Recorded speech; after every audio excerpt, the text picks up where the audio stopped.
So let's do some cards and see, are they returning before New Year? And oh my God, the cards are just falling out. And as I'm pulling these cards out, which are literally just falling out, let me know in the comments, would you take them back? Let me know in the comments, would you take them back without hearing the reading? But once you've heard the reading, then also would you take them back? Okay, so what's coming through? I'm seeing fireworks. I'm seeing success. I'm seeing harmony. Definitely lots of reflection on both sides. Opportunity.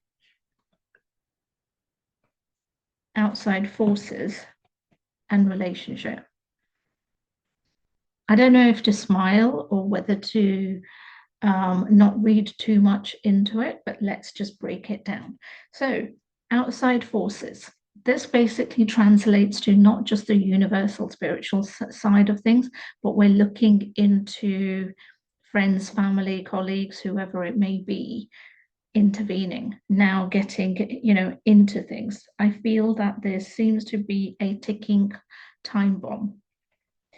I don't know why that is. Maybe because we are heading towards the new year, maybe because, as we all have a tendency to do, we're planning for the new year, we're letting go of things, we're not wanting things to continue with the old energy. So there may be a lot going on within them, in their heads, in their mind, regarding how things are going to be unfolding, whether the possibility will be there next year, or whether you're going to just basically, in this time factor, in this week, in this last 4 days, or whatever it may be, whether you're kind of letting go, whether you're going, enough is enough, I'm done.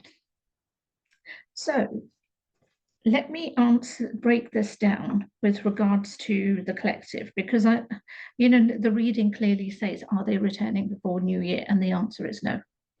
I'm going to be really clear because I think it's unrealistic. I think, given the time factor, and maybe, okay, let me go back on that one. For some, it may be true, but because this is such a general and collective reading, for others, it may not. So hence why I am saying it's important to be realistic, because for some people, if you're physically away,